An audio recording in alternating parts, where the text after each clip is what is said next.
Welcome to the Old Capital Real Estate Investing Podcast. I'm your host, Paul Peebles. With me today is Dave Walls from our office down in San Antonio and Austin. Dave, thanks for being with us today. Thanks, Paul. Also today is in the podcast, and we're very excited to have them, is Jacob and Arlene Garza. Jacob and Arlene Garza. And they own several, I'm going to say hundreds of apartment units, several hundred apartment units, and we're going to sit and talk a little bit to them a little bit about how they did it, what some of the tricks of the trade are. And so I like to try to get everybody together. So let's welcome Arlene and Jacob Garza. How are you guys doing?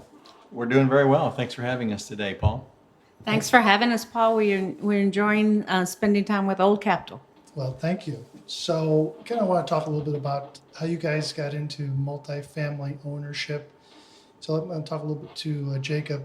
Jacob, before you started to own apartment buildings, what did you do prior to owning apartments? I was in the technology field. I actually owned a software company in Dallas, and I had it for several years. And what type of software did you guys do? It was actually property management software. So similar to the software that property management companies offer, you created that software and serviced that software? You bet. We did all the development and all the support. So you already knew a little bit more about multifamily just by having a little bit of a background in some of the key phrases and terminology. Yes, a lot of exposure to various management companies throughout the years, and wrote different product specs, and was able to have lots of exposure. Good deal. Tell me, Arlene, what's a little bit about your background? I actually spent a little over 20 years in the banking industry for a large international bank, doing everything from human resources to marketing to banking center management. So you have a little bit of a background in financial services, and so you're good with probably customer service. Yes, I learned a lot about that along the way. So what was the kind of the turning point? You with a high technology background, Jacob and Arlene with the financial services piece. What was kind of the turning point that you made a decision to go into multifamily? Was there something else that you guys wanted to do? Or what drew you to multifamily? Well, the trigger point was when I sold the company in 2007. But even before then, we look at each other across the table and say, well, there's got to be something else. And real estate's been around for a very long time. And so I think it's been something that we've always wanted to do. And then moving to San Antonio in 2008 allowed us to get in the business. So did you go immediately into multifamily, or did you just do a little bit of research? Because from the period of time you sold the company to the time you bought your first transaction, how long of time was that? It was about 3 years. So you did some large due diligence. Was Arlene on the same page with you about investing into multifamily? Yes, she was. I think I was a little more hesitant initially until we really started running numbers and taking a look at the kind of returns or the types of returns you could get from investing in real estate, and then I was sold. And then when you're sold, are you sold as a managing member of putting your own transaction together, or are you sold on being a passive investor into somebody else's transaction? Well, as of today, we are both. We are leads in most of our deals, but we've done a passive as well. So you have a little bit of background not only managing a property, but also with putting money into an investment that somebody else manages. So tell me a little bit, right out of the box. Did you put your own transaction together? Did you find the property? Tell me a little bit about your first transaction. We actually worked with a local agent, commercial agent, and she located our first property. And we made an offer, went back and forth. And as things go, supposedly there was an all-cash buyer, and that knocked us out in the first round. But our agent was diligent in making sure that they understood we would be a backup offer if that didn't work out. And sure enough, it came back, and we were able to acquire 24 units as our first deal. So let's talk a little bit about that. 24 units in San Antonio, Texas. What was the sales price on that? Do you remember? $535,000. $535,000. And what kind of condition was the property in? As the saying in real estate goes, they had really good bones. It was built in '69, but the foundation was on solid rock, and the exterior of the brick was in really good shape. Interior walls, even this, for as much time as it's been, was in really good shape. So the plumbing was in good shape, the electrical. So it was actually in very good shape, the property. And how were the financials when you received them? Well, this is a funny story because he pulled up in his pickup truck and he opened up a suitcase, and out of the suitcase came a bunch of papers. And so we worked with our loan broker, Dave, and we sorted through all the numbers and put together some financials that we could present to the lender. So the financials came in the form of a shoebox full of papers that were not all connected. And so Dave had to put together the financial statement. So Dave, how difficult was that to try to put together? Well, you find a lot of these sort of mum and pop operations that ran along for years and they never really kept good records of the property. And so when they come to sell it, you end up with literally a shoebox full of papers, and you've got to cobble together a P&L so that when we go to a bank, we've got something to sell the bank. We can say, hey, here's what the property looks like. And we try and put together a realistic picture of the property's financials from all the chicken scratchings, the scraps of paper that the seller has put together.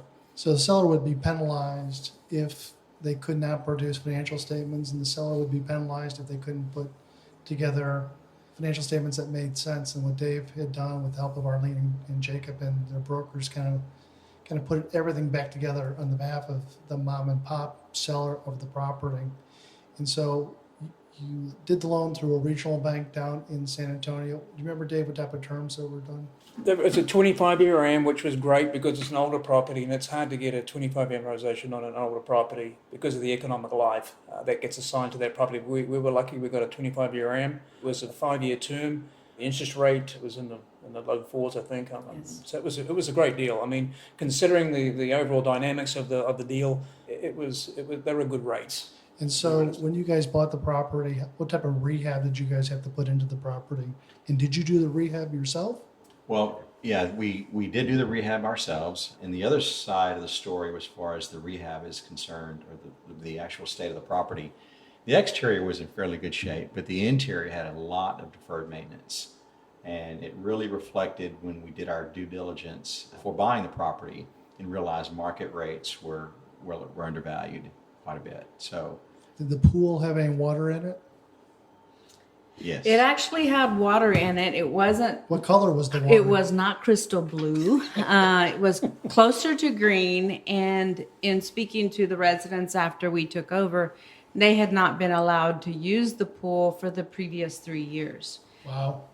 So the amenity was the primary amenity on the property and right smack dab in the middle of it. So it was very good for the property to have it in good working condition, which is something we immediately did. And for a property that has low amenities, and the only amenity is the pool, thank God it wasn't filled in by the previous owner. So that was very positive, and you guys were able to fix that and put that back together and actually bring a lot more value to the tenants on the property. So you kind of fixed Humpty Dumpty up. And did you have contractors do it? Did you guys do it? Jacob, this was your full-time job. Were you like an asset manager that oversaw the work that was being done to the property? Yes, that's what it was. So you brought in contractors and they kind of fixed the property up. And how long did you guys keep that property? We just sold the property in November of 2014, so we kept it a little over 2 years and had a really high return on that. So we were pleased with it. If you buy right and maintain it, and you can make some really good returns. So let's kind of work backwards. Dave, and you may not remember this, but maybe Arlene or Jacob does. Remember what the NOI was when you guys took over the property? I don't, but it wasn't good. I mean, it was when these guys bought the property. I mean, it was Probably a negative number. it was limping along. Or yeah. close to a negative number. And do you remember what you guys sold it for? $100,000 NOI? I don't have the NOI numbers in front of us, but we generated over 300% return on the sale. Unbelievable. That's great. I mean, that right out of the box, that is fantastic. A lot of people dream of being able to put money into a property, kind of oversee what the work is done. And you're buying as an investment a hard asset, and there is some simple tricks to fixing these properties up, and then you guys were able to sell the property and make a substantial rate of return on it. So that is a huge success. So I'm very happy for you on that one. Let's kind of talk about property number 2. When you had property number 1, you already bought property number 2? No, we were at the initial property for a little over a year and a half Okay. before we acquired the second property. And it literally was around the corner from the first property. And it was, again, one of those deals where we submitted an offer. And again, there was a Florida buyer with an all cash offer. And It's amazing how we were back up Florida again. and California buyers come in, and Yes. they're always the stalking horse. So but the deal fell through, and then the seller came back to us and said, the deal is yours, actually at a little less than we initially thought we could get it for. And we acquired that one, which was good because we had economies of scale with them being around the corner from each other. We could watch both at the same time. Absolutely makes sense on something like that.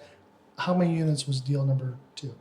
It was 28 units and approximately, I don't know, just across the street really from our first property. So we were able to share the same manager, same maintenance. So it actually gave us some more scale. So the more economies of efficiencies. scale was a huge deal. So instead of buying a property in San Antonio and then trying to buy a property in Ohio, it became a lot easier just to buy a property that was available down the street or around the corner that you were able to buy to use the economies of scale as a way of saving money. So tell us a little bit about that property. What kind of condition was that property in? That property was in better condition. The previous owner had not held it that long, but he had gone in and done granite countertops in majority of the units. He had done travertine tile in the bathrooms, and so Travertine tile. Travertine I don't tile. even have travertine in my house. it was, and that's part of what attracted us to the property. Is we literally submitted a $25,000 rehab budget for our loan, along with our loan, because of the condition of the property. And we've upgraded all the units now to tile or the faux wood, and along with those granite countertops and huge units. I mean, we've got a unit that's 1,031 square feet. So it's a very nice property. And Paul, if I may say, you bring a good point, because the travertine is something you really don't find in this class of property. And for people who are listening, the mistake is to put too much into an investment property. This individual was a contractor. He owned a construction company. And I'm sure the product set, if you will, when he first bought it, changed as he started making changes. And he made a lot of changes to the property. I think he just overextended himself and decided, I can't make money at this. I'm going to go do something different. So we were able to capitalize on some of his mistakes. But that's a lesson that for your listeners out there, that you can do too much to the property and overbuild it. And so you guys still own this property? We do. And is there financing on that deal, or did you pay for it in cash? Actually, our first lender did the second deal also. Okay. So Dave did the first transaction and Dave did the second transaction. So it was a community bank down in the San Antonio area. So one of the things that I like to say is now you're starting to build a relationship with the lender. Not only could you do the first one, the second one, the lender wants to start building a relationship, doing the third or fourth one, provided they're still in the market, be able to do that business. But we're a big advocate about keeping the relationship with the same lender, so they get to know you and you get to know them, and it becomes a lot easier for you to get your next transaction done when you have a track record of trust. So we like that one. So you still own transaction number 2? we still own that. Yes, we do. Okay. So let's talk a little bit about transaction number 3. Which one was that? Transaction number 3 was our biggest property, 143 units. And we closed on property number 2 in October of 2014, and we closed on our third property in December of 2014. So just the timing, the way it all worked out, we were already under contract on the big property when the seller came back to us on the second Now property. that's this property right here. Yes, Aspen Chase. So we're in Aspen Chase. We're in San Antonio right now, and so we're sitting in their office. a large property, not too terribly far from an Army base. So one of the things that we had to verify, making sure that we didn't have a preponderance of military living on the property. You guys did a Fannie Mae loan on the property. Why did you want to do a Fannie Mae loan instead of doing another transaction through the community bank? The Fannie Mae product gives us better terms. It's amortized over 30 years. It's a 10-year term on this note. They're very aggressive on their interest rates, and it's also a non-recourse loan. Yeah, I think that's probably the biggest thing. Instead of the community bank transactions, typically are recourse transactions. So they not only do they have an interest in the collateral, which is the property, but they have an interest in your personal balance sheet. So if there ever is a deficiency balance, that means that you have to cure that deficiency balance with money off of your personal balance sheet. The non-recourse provides the ability to turn back the keys back to the lender without having your personal balance sheet exposed. Not everybody can qualify for that. What's good about Arlene and Jacob is that they established a track record first with the community bank, which is kind of like the training wheels. And we're a big advocate of getting your training wheels on with the community bank. And then after having a year or two or three with experience of owning and managing a multifamily property, then that's when you can go to Fannie Mae by yourself if you're trying to put the transaction together. Now, one of the things that what we haven't mentioned is kind of structure of the entities. The first transaction, you guys put a significant amount of money. You were probably the managing member of that transaction. You were probably the greatest equity supplier in that transaction. Deal number two, that was the same way too. Large equity, and Arlene's shaking her head yes. They put a lot of money into the transaction. But deal number three, tell us a little bit about how, did you guys syndicate the transaction, or were you again the largest equity investor into the transaction too? Yeah, we chose a syndication route for Aspen Chase. So the syndication part is that Arlene and Jacob were the managing members of the property. Now they found the property with the help of their very competent multifamily realtor that kind of guided them and kind of gave them an insight a little bit about this property. But they also assembled an equity group that put in money into the transaction. Now Arlene and Jacob are probably the largest in this property, the largest equity investors into the transaction, but they also have a number of limited partners. So, but this is really your baby. You take care of it. Now, do you personally manage all these properties? Are you the management company too? We do self-manage all of our properties. How do you like that? I mean, let's kind of talk brass tacks. I mean, a lot of people. I mean, you're fortunate because Jacob and you are pretty financially sophisticated for one, and two is that you guys like to do a lot of things. But a lot of people have full-time jobs, and sometimes that full-time job position doesn't work well with self-managing. But this time it's worked well. So tell me, do you like the self-management piece?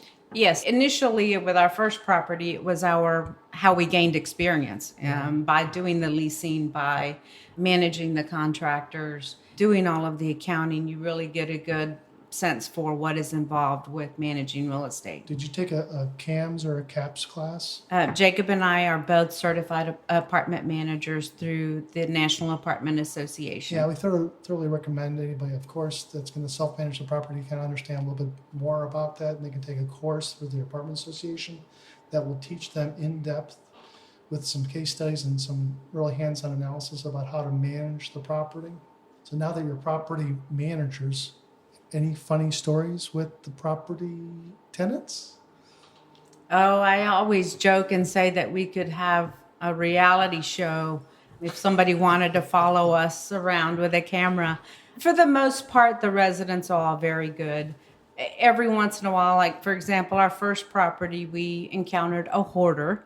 That's someone who fills their unit from top to bottom with stuff. A lot of times there's paper and things that generate pests and other things. So you have to handle them with kid gloves, but you do have to get your hands around it or it becomes a bigger issue to the residents around there. But we were able to handle that. Her family got involved with her. They helped her clean up the unit. She loved where she lived. We had a good relationship with her. So it was a very positive outcome. That's good. I think that your customer service skills definitely worked and helped resolve that situation. So I know that you're a good Christian woman. You care about your tenants and you wanted to make sure that you did the right thing for the tenants. So that's great. So Jacob, anything funny about being a landlord property manager? I can't think of anything specific right now, but No problem. yeah, I'm sure there's some funny ones out there. So we've gone through apartment number 3. Now apartment number 3, you guys still own because we're in your manager's office, and just absolutely spectacular. The property looks great. You should have really seen it before. They did all the work. How much work did you do in terms of CapEx did you guys put into this property? Put in $500,000. About $500,000. And what did that money go into? It was primarily exterior. A lot of the units had been upgraded, but we've also upgraded the units again to the hard surface flooring in all the living areas, and then maintaining carpet in bedrooms because we find the residents like that. But a full exterior paint and repaired all the wood and the pool and landscaped and put a perimeter fence around the property. That was important to having that community feel. And it looks like a totally different property now. It's something we're very proud of. That's great. And for somebody that in their mind's eye, when you guys bought the property, where was your highest rents at that period of time, and what are your highest rents today? Our highest rents today are $800 for our large unit, and they were in the 700s, the low 700s when we came onto the property. So as people started to see it change, the beauty of the location is that we're on a high traffic street. And so a lot of our leasing comes from that drive-by traffic. And so enhancing the look of the property from the outside, the curb appeal helps to draw in prospective residents. So that's a huge thing. So having a property that's close to a busy intersection kind of self-markets the property. Do you guys do other marketing on the property? Do you guys advertise in any newspapers, or what do you guys do to market the property? Right now, primarily we have online ads. The market is going in that direction. We do have one print ad in a regional publication that is specifically for apartments. It's a guide, for lack of a better word. So we do have the back page on that one, and we were smart and we added all the properties on the back page, so we were able to spread that cost among all the properties. Oh, that's a great deal. I like that. So you guys on this property think you're going to keep it for a while? What's the game plan? We are still, we're open at any time. We always are evaluating the market to see what is going on in this area. What are the sales comps doing? Our ultimate goal is to make sure we return the highest we can for our investors and for ourselves. And so we never say no to anything. We just have kind of kept our mind open to, keeping it or selling. Right now we're cash flowing nicely, so we don't have to sell. It's, if somebody makes us a great offer, we consider it. That's great. Let's talk about a property that you guys are not the managing members of, but you are a partner in. And what's the name of that property?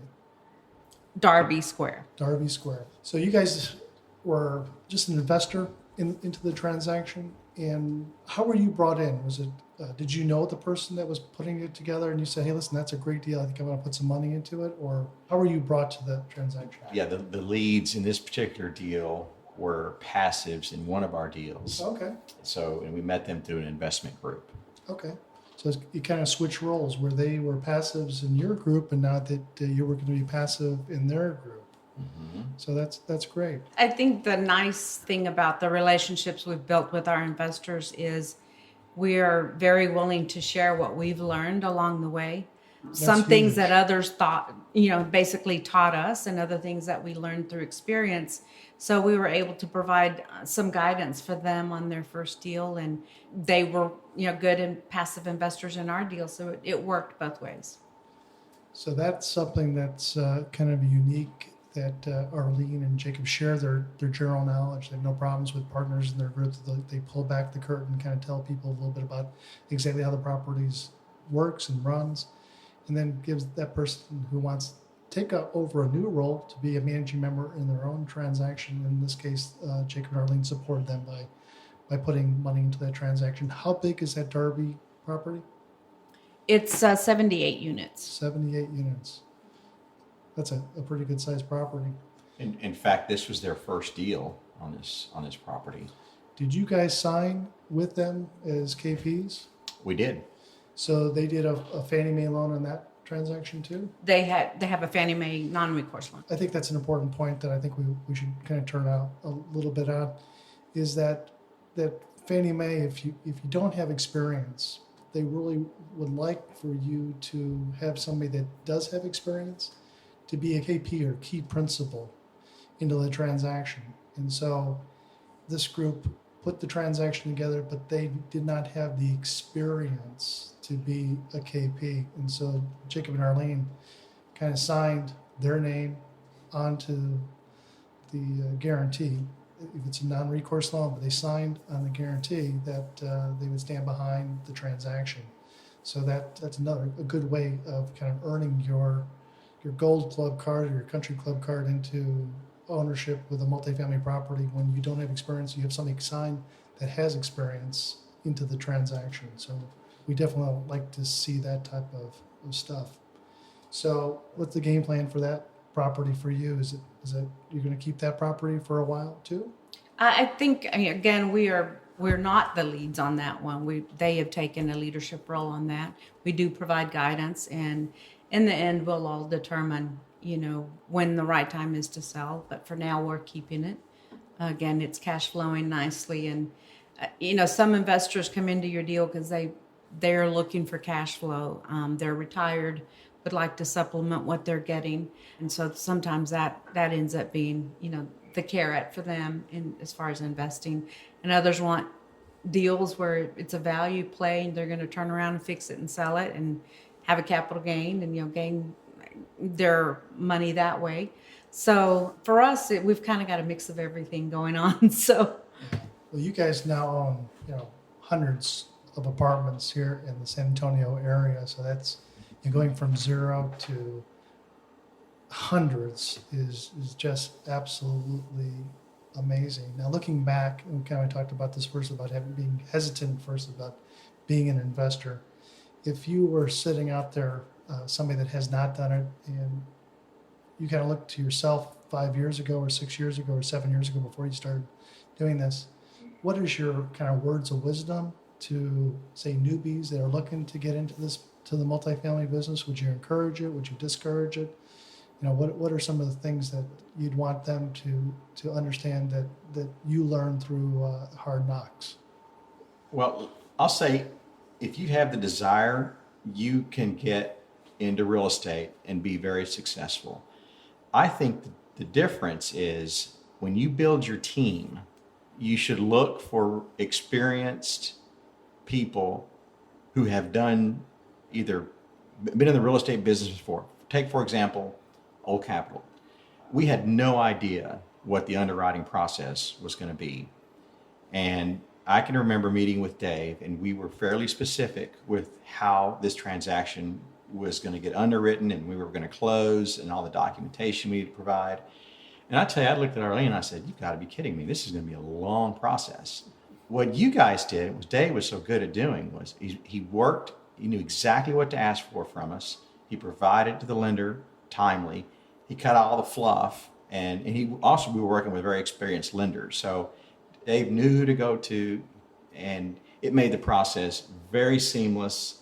And would seem like, when I look back, all the documentation we had to provide, it really was a simple process. So my words of wisdom to anybody is to surround yourself with experienced individuals, because relationships do matter, and that will make all the difference in the world on day one when you walk and you're handed over the keys to the complex. And I think, in addition to what Jacob has said, educate yourself. There are lots of courses. There's a lot of information on real estate investing, whether you go in as a passive or as, leading your own deal or being the managing member. Understand what you're getting into.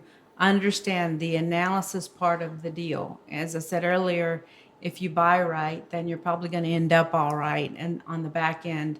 But education is important, whether it's, as we did through the apartment association, going through a certification process, or finding a real estate investor group in your area that provides these type of classes, and try to find a mentor. If you're new to the industry, someone that can help guide you. And it may be somebody like Dave Walls that, is on the mortgage side, very savvy, and it may be your broker. There are so many other people in the market, but find those people, and as Jacob said, surround yourself with very knowledgeable people. So education is definitely the key, and thanks for the commercial on Old Capitol. Not necessary, but we always appreciate that.